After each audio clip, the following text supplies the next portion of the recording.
우리 좌우 옆에 계신 분과 한번 인사했으면 좋겠습니다. 주님의 사랑으로 사랑합니다.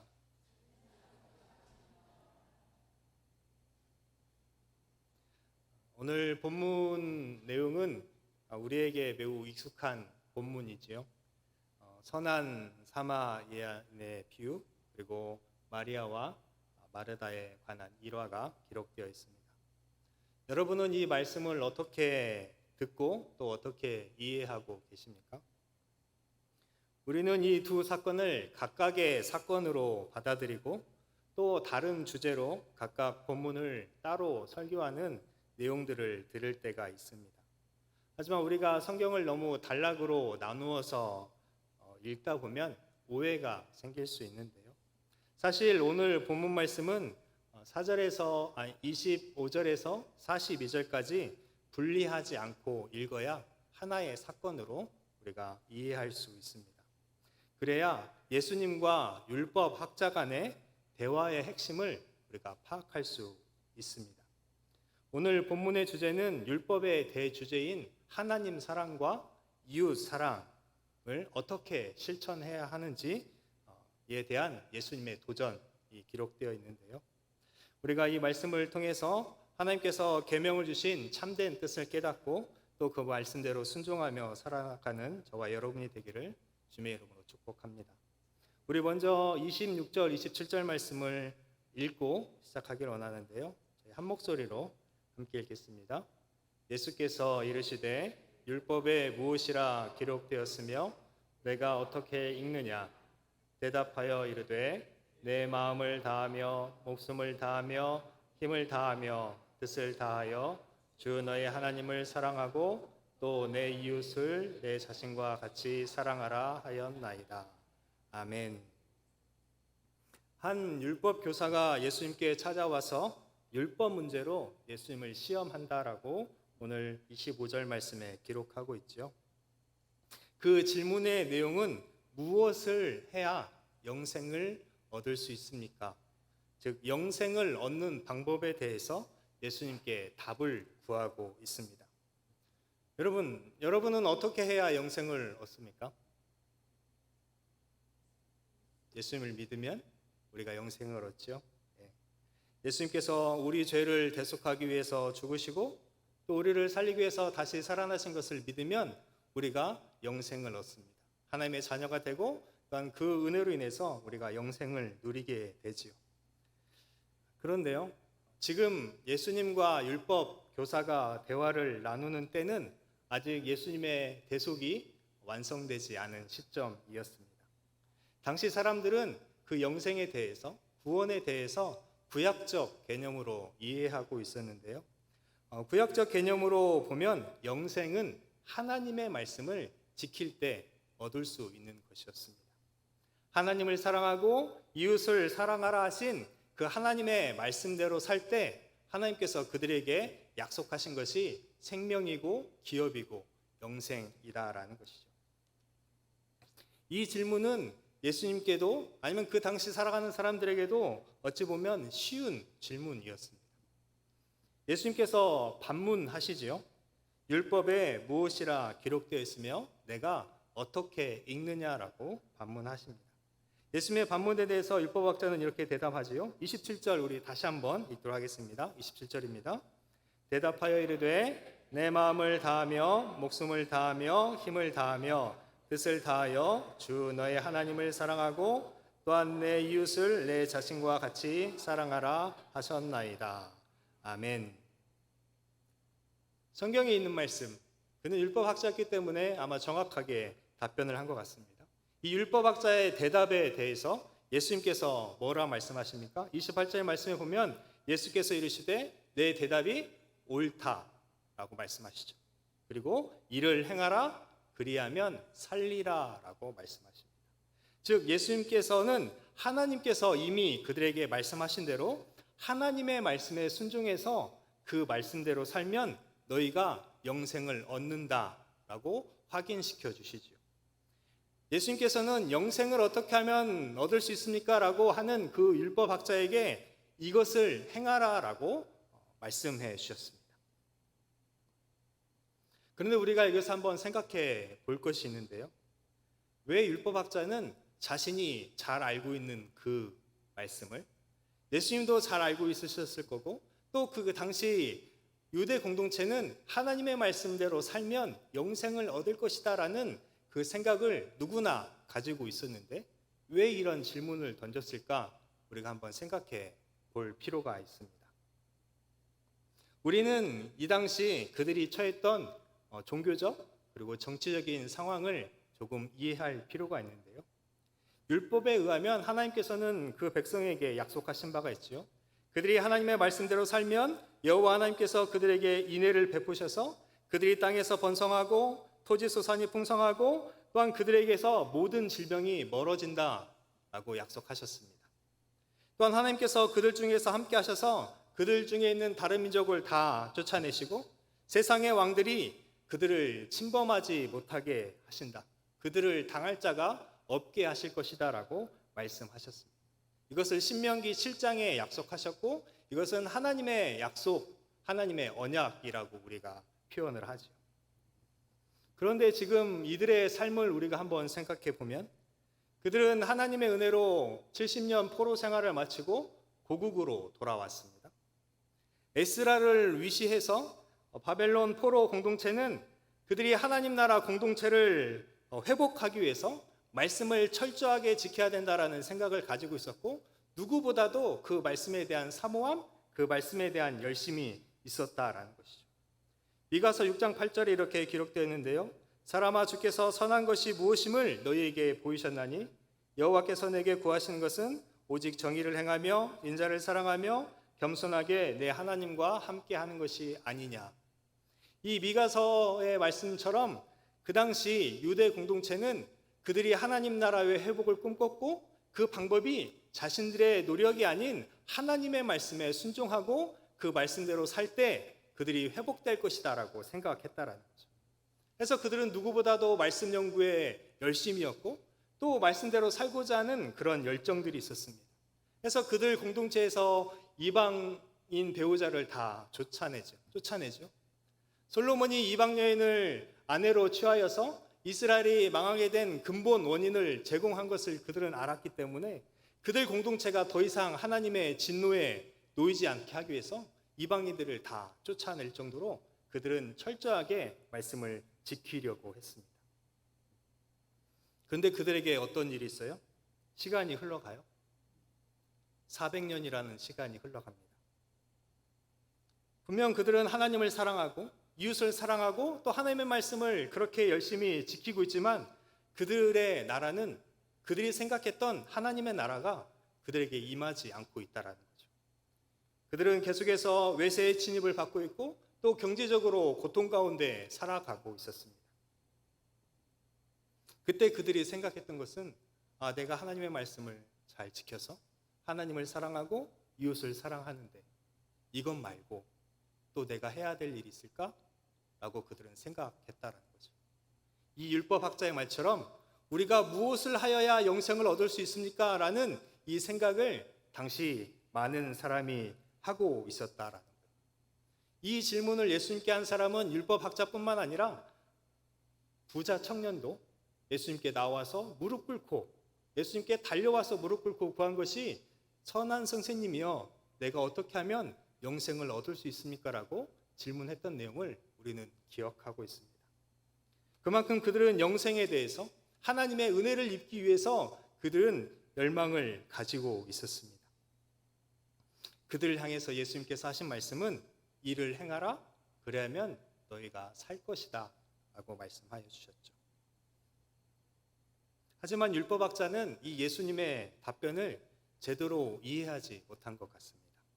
예수님께서 분명하게 그리고 확실하게 영생을 얻는 방법을 그 앞에서 말씀해 주셨음에도 불구하고 율법학자는 새로운 질문을 예수님께 하지요. 그러면 내 이웃은 누구입니까? 라고 질문을 합니다. 이제 율법학자의 관심은 무엇을 해야 영생을 얻는지가 아니라 내가 이웃을 사랑해야 되는데 내 이웃은 누구냐?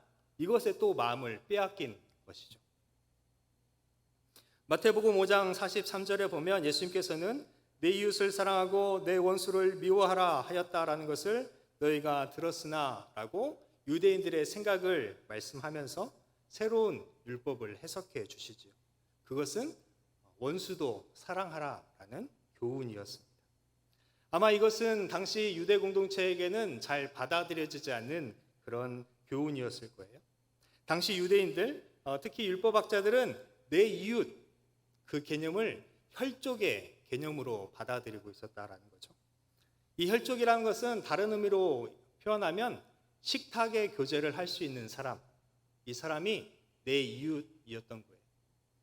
나의 가족이나 나의 친지, 그리고 지역 공동체를 이루고 살아가는 그 사람이 바로 내 이웃이었습니다. 이렇게 유대인들이 생각하는 이웃은 혈통의 개념, 혈족의 개념이었던 것이죠. 예수님도 유대인이셨기 때문에 이런 의미를 잘 알고 있으셨을 것입니다. 그럼에도 불구하고 예수님께서 이 율법학자의 질문에 바로 답변하지 않고 비유로 말씀하시죠. 그것은 우리가 잘 아는 선한 사마리아인의 비유입니다. 오늘 말씀에서 선한 사마리아인의 비유를 세세하게 해석하지는 않을 건데요. 간략하게 그 의미만 우리가 한번 살펴보려고 합니다. 이 비유의 말씀을 마치고 예수님께서 율법학자에게 질문을 하시는데 36절 말씀 우리 한번 다 같이 읽도록 36절입니다. 내 생각에는 이 세 사람 중에 누가 강도 만난 자의 이웃이 되겠느냐. 아멘. 예수님께서 내 이웃은 누구입니까? 라고 질문한 그 율법학자에게 선한 사마리아인의 비유를 말씀하신 후에 이 강도 만난 자의 이웃은 누가 되느냐라고 다시 묻습니다. 강도 만난 자를 도와준 사람, 그 사람은 제사장도 아니었고 레위인도 아니었고 사마리아인이었죠. 유대인들에게 사마리아인은 어떤 존재였습니까? 아수르가 사마리아를 함락시키고 어떤 정책을 폈냐면 사마리아 주민들을 다 흩고 그리고 아수르에서 사람들을 사마리아로 불러서 민족 혼합 정책을 실시하게 되죠. 그래서 사마리아 원주민들은 어디로 간지 다 흩어졌고 또 일부 그 사마리아에 살고 있던 사람들도 이방인들과 함께 살면서 순수 이스라엘을 찾아볼 수 없는 이들이 바로 사마리아인들이었습니다. 그래서 예수님 당시 유대인들은 사마리아인들을 이방인 취급을 했고 또 심하게는 개만도 못한 존재로 취급을 했다라는 거죠. 이들을 누구도 나의 이웃, 나와 식탁의 교제를 나눌 사람이라고 생각한 사람들은 없었다라는 거죠. 그런데 자신들이 생각할 때 이웃의 범주에 들지 않던 이 사마리아인이 강도 만난 자를 도와주었다라고 주님께서 말씀하십니다. 강도 만난 그 상황을 우리가 한번 생각해 본다면 한 사람이 지금 피를 흘리고 있잖아요. 그 사람이 강도를 만나서 이제 죽음이 위태할 때에 누가 선뜻 그곳에 가서 도움을 베풀 수 있을지 우리가 생각해 보면 그것은 어렵다라는 거죠. 왜냐하면 아직 그 근처에 강도가 남아 있어서 내가 혹 그곳에 있을 때 나에게 위협을 가할 수도 있고 그 쓰러져 있는 사람이 내가 될 수도 있는 상황이기 때문이라는 거죠. 대부분의 사람들은 내 몸을 일단 피신해서 나의 안전을 기한 후에 누군가에게 도움을 요청하는 방법을 사용할 것입니다. 제사장도 레위인도 보면 자신에게 맡겨진 중요한 임무가 있었기 때문에 하나님의 일이라는 큰 사명이 있었기 때문에 그는 시체를 만지거나 남을 도울 수 없는 상황이었다라는 거죠. 제사장과 레위인은 아마 자신이 강도 만난 자를 도왔을 때에 자신이 떠안게 될 그 손익을 계산했을 때 내가 저 사람을 도와주는 것보다 하나님의 일을 하는 것이 더 낫다라고 판단했을 것입니다. 하지만 강도 만난 자를 도왔던 사마리아인은 어떻게 했습니까? 자신을 먼저 생각한 것이 아니라 그 강도 만난 자를 먼저 생각했다라는 거죠. 그래서 자신에게 닥칠 그 위협을 생각하지 않고 정성을 다해서 그 사람을 돌봅니다. 뿐만 아니라 그 사람을 책임지기도 하지요. 하룻밤 동안 그를 돌보아주고 또한 자신이 사업상 갈 일이 있어서 돈을 그 주막 주인에게 주고 혹 이것이 모자라면 내가 돌아와서 다시 갚겠다라고 표현을 합니다. 끝까지 책임지는 그런 모습을 보이죠. 그것이 바로 예수님께서 말씀하신 이웃의 모습이고 이것이 바로 이웃을 사랑하는 모습이다라고 예수님께서 가르쳐 주신 것입니다. 누가 강도 만난 자의 이웃이 되겠느냐라고 질문했을 때 율법학자는 더 이상 내 이웃이 나의 민족, 나의 혈족이라고 대답할 수 없는 상황이 되었습니다. 예수님께서 말씀하신 진정한 이웃은 자비를 베푸는 자. 하나님께서 본래 말씀하신 이웃 사랑의 모습이 바로 이런 것이죠. 너 자신만 생각하지 말고 내 주변에 있는 가난한 사람들, 고아와 과부와 나그네에게 자비를 베풀라 하신 것이 바로 하나님께서 그 백성에게 명령하신 내용입니다. 너희가 긍휼을 입은 자로 긍휼이 필요한 자들에게 긍휼을 베풀라 하신 것이 바로 하나님의 말씀인 것이죠. 그것이 이웃 사랑인 것입니다. 예수님께서 그 율법학자에게 말씀하시기를 가서 너도 이와 같이 하라. 즉 이것이 이웃을 사랑하는 것이다라고 말씀하여 주신 것이죠. 우리가 오늘 이 말씀에서 좀 주목해 볼 내용이 있는데 반복적으로 예수님께서 하시는 말씀이 있습니다. 28절에서는 예수께서 이르시되 내 대답이 옳도다 이를 행하라 라고 말씀하셨고 37절에서는 가서 너도 이와 같이 하라 라고 말씀하시죠. 예수님께서 말씀하시는 뜻은 무엇입니까? 율법학자는 내가 무엇을 해야 영생을 얻을 수 있을지, 내 이웃이 누구인지 관심을 쏟고 있을 때 예수님께서 하신 말씀은 그것을 행하라 라고 말씀하셨다라는 것입니다. 율법학자의 강조점과 예수님의 강조점이 달랐다라는 것이죠. 아마 율법학자는 내 이웃이 누구인지 그 범위를 정확하게 깨달은 그것 때문에 즐거운 마음으로 돌아갔을 수도 있습니다. 하지만 주님께서 그에게 분명하게 명령하신 것은 이웃이 누구인가가 중요한 것이 아니고 가서 자비를 베풀라라고 말씀하셨습니다. 이웃을 사랑하라라는 행위를 명령하신 것이죠. 이웃사랑에 대한 정의 그리고 규정 그것이 핵심이 아니라 사랑하는 것에 강조점이 있다라고 말씀하신 것입니다. 제사장처럼 레위인처럼 자기의 일에 집중하면 하나님께서 예수님께서 우리에게 말씀하신 그 사랑을 실천할 수 없음을 또한 말씀하시는 것이지요. 아마 율법학자는 자신이 하나님의 말씀을 연구하고 그 의미를 아는 것이 자신의 역할이라고 생각했을 것입니다. 하지만 주님께서는 계속해서 그에게 행하라라고 말씀하셨다라는 것이죠. 우리 스스로를 돌아보아도 우리가 이런 생각을 할 수 있습니다. 주님께서 우리에게 맡기신 그 직분을 내가 잘 감당하고 있습니다. 내가 부족하지만 그래도 마음을 다해서 그것을 다 하고 있습니다라고 주님께 말을 할 수 있습니다. 하지만 제사장과 레위인은 어떠했습니까? 그는 하나님의 그 거룩한 직분을 잘 감당하기 위해서 자신을 생각했다라는 거죠. 강도 만난 자를 생각했다면 그렇게 할 수 없었을 것입니다.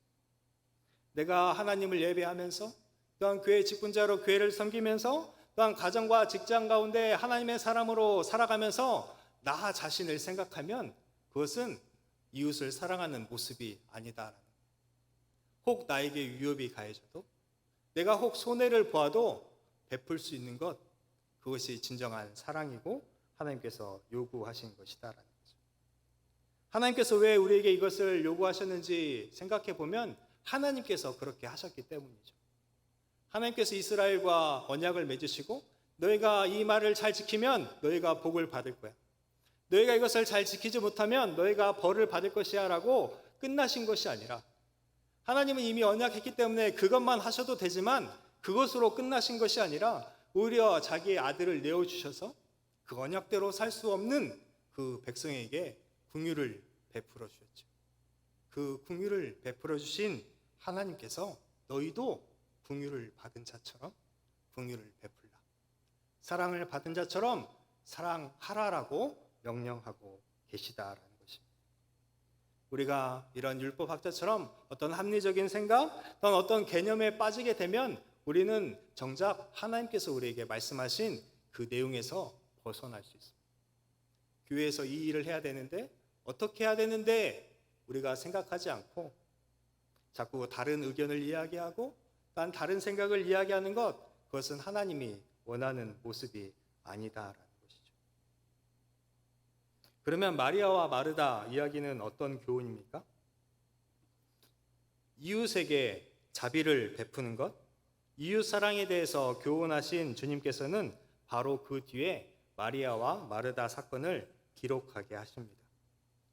시간적인 흐름에 보면 율법 교사와 대담을 마치신 후에 바로 마르다의 집에 들어갔을 수도 있고, 아니면 시간이 더 흘러서 들어가셨을 수도 있지만, 누가가 이 복음서를 기록할 때 이 선한 사마리아인의 비유 그 다음에 이 마리아와 마르다의 사건을 기록한 것은 이 두 사건을 같이 보게 하려고 했던 의도가 있음을 우리는 짐작할 수 있습니다. 마리아와 마르다 이야기가 주는 교훈은 무엇입니까? 그것은 하나님의 말씀을 듣는 것, 그것이 좋은 것이고 또 주님을 위해서 봉사하는 것, 그것이 나쁜 것이다라고 말하는 게 아니다라는 거죠. 예수님께서 마르다에게 이렇게 말씀하십니다. 우리 41절과 42절 말씀 한번 읽도록 하겠습니다. 41절과 42절입니다. 주께서 대답하여 이르시되 마르다야 마르다야 내가 많은 일로 염려하고 근심하나 몇 가지만 하든지 혹은 한 가지만이라도 족하니라. 마리아는 이 좋은 편을 택하였으니 빼앗기지 아니하리라 하시니라. 아멘.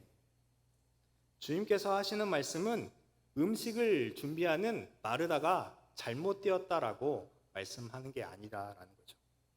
필요하지 않다라고도 말씀하시는 게 아니에요. 지금 마르다는 너무 그 음식 장만에 버겁게 그 근심하면서 그 일을 하고 있다라는 거죠. 한 가지만 해도 족하다. 정말 중요한 것은 무엇이냐면 지금 마리아처럼 하나님의 말씀을 듣는 것이 더 중요하다라고 말씀하는 것이죠. 이 말은 무슨 말씀이에요? 하나님을 사랑하는 것, 그것이 영생을 위해서 필요한데 그것은 하나님의 말씀을 듣는 것이다라고 말씀하는 것이죠. 율법 교사와의 대담을 통해서 보여주신 것, 이웃 사랑의 모습을 보여주면서 이것이 영생 얻는 방법이라고 하신 주님께서는 이제 진정 영생 얻을 수 있는 방법, 하나님 사랑의 모습을 이 마리아와 마르다의 모습을 통해서 보여주고 있는 것이다라는 거예요. 우리가 교회를 세워나가기 위해서 봉사하는 것 필요합니다. 섬김도 필요하죠. 그래야 교회가 세워집니다. 그러나 그것보다 더 중요한 것은 내가 얼마나 말씀을 사모하고 있느냐, 내가 정말 하나님을 사랑하는 마음으로 그 모든 것을 하고 있느냐라고 주님께서 우리에게 말씀하시는 것이다라는 거죠.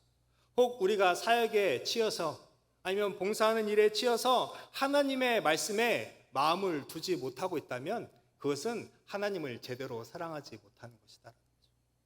우리에게 무엇보다도 가장 중요한 하나님을 사랑하는 방법은 바로 하나님의 그 말씀을 듣고 행하는 것이다라는 거죠. 사무엘상 15장 22절에 이런 말씀이 있습니다. 사무엘이 이르되 여호와께서 번제와 다른 제사를 그의 목소리를 청종하는 것을 좋아하심같이 좋아하시겠나이까. 순종이 제사보다 낫고 듣는 것이 순양의 기름보다 나으니. 아멘. 사울은 전쟁에 승리하기 위해서 빨리 하나님께 제사해야 했습니다. 하나님의 뜻을 묻는 것이 그에게 정말 급한 일이었죠. 하지만 사무엘이 늦게 왔고 사울은 하나님의 말씀에 불순종하여 자신이 직접 하나님께 번제를 드리는 잘못을 저지르게 됩니다. 정말 중요한 것, 꼭 해야 될 것이 무엇인지 알지 못하고 지금 급한 것, 나의 마음을 빼앗기게 하는 그것에 집중할 때 사울이 하나님께 버림을 받았다라는 것이죠. 오늘 말씀을 통해서 우리가 기억하길 원하는 것은 우리가 하나님의 그 본 뜻대로 살고 있는가라는 것을 점검하는 것입니다. 내가 하나님을 사랑합니다. 내가 또 내 이웃을 사랑합니다. 우리는 늘 고백하지만 정말 내가 어떻게 그렇게 하나님을 사랑하고 이웃을 사랑하고 있는지 우리는 점검해 보아야 한다라는 거죠. 혹 우리가 율법학자처럼 무엇을 해야 그 무엇의 마음을 빼앗기고 있진 않은지, 아니면 누가 내 이웃인지 그 사소한 문제에 마음을 빼앗겨서 정작 하나님께서 하라고 하신 것을 하지 못하고 있다면 우리는 그 삶에서 돌이켜야 한다라는 것입니다. 얼마 전에 장로의 신문에서 칼럼 하나를 읽었는데요. 미술가로 활동하는 한 장로님이 쓰신 글입니다. 자신이 후진을 양성하면서 후배들에게 전시회를 열자고 하면 대부분의 사람들이 비슷한 말을 건넸습니다. 그 내용은 아직 자신의 그림이 전시회를 할 만큼 되지 않아서 부끄럽다라는 말들이었습니다. 그런데 전시회를 하는 작가들에게 자신의 작품에 대해서 그 만족도를 물어보았는데, 전시회를 하는 작가들도 대부분 자신의 작품에 대해서 만족하는 작가들은 적다라는 것을 알게 됐습니다. 내 작품이 부족해서 전시회를 하지 못한다면 그 사람은 평생 전시회를 열 수 없다라는 거죠. 우리가 혹 우리 삶에서 아니면 우리 교회 사역에서 내가 부족해서 사랑할 수 없다라고 생각하면 우리는 평생 사랑할 수 없다라는 거죠. 내가 가진 것이 없어서 남에게 베풀 수 없다라고 생각하면 우리는 평생 하나님 앞에 그렇게 자비를 베풀며 살 수 없고 또한 그렇게 삶이 마감될 수 있습니다. 하나님께서 우리에게 하나님의 사랑을 베풀어 주시고 또한 그 하나님의 사랑으로 서로 사랑하라라고 말씀하신 것은 내가 부족하고 연약하더라도 하나님의 사랑을 나타낼 수 있기 때문입니다. 그 받은 사랑이 있기 때문에 사랑할 수 있다라는 거죠. 부족한 대로 하나님께서 받으시고 사용하신다라는 것을 우리는 기억했으면 좋겠습니다. 우리가 교회의 장로로, 집사로, 또한 교사의 직분을 다 하고 있다라고 생각하십니까? 우리에 대한 하나님의 명령은 사랑하라라는 것입니다. 사마리아인이 불쌍히 여기는 마음으로 강도 만난 자를 보살폈을 때 그 사람의 생명은 유지될 수 있었습니다. 우리가 사랑을 베풀 때에 우리의 자녀들이, 우리의 이웃들이 그 생명을 유지할 수 있음을 우리는 기억했으면 좋겠습니다. 이것을 해야 하고 저것을 해야 하고 또 이것을 해야 되고 말을 하는 그런 교회가 아니라 사람에게 다가가서 사랑하고 또 실천할 수 있는 저와 여러분이 되시기를 주님의 이름으로 축복합니다. 내가 하나님의 사랑을 아는 자라고 말하는 것은 내가 하나님의 사랑을 드러내는 것임을 우리가 분명히 알아서 특별히 이번 명절 가족들과 함께 지내면서 우리에게 내가 할 수 있는 것으로 사랑하는 것이 아니라 내가 할 수 없는 것으로도 사랑할 수 있었으면 좋겠습니다. 이만큼만 하면 사랑하는 것이지라고 하지 않고 더 사랑하는 것이 하나님께서 우리에게 말씀하신 사랑의 방법임을 꼭 기억하셨으면 좋겠습니다. 우리 다 같이 기도하기를 원합니다.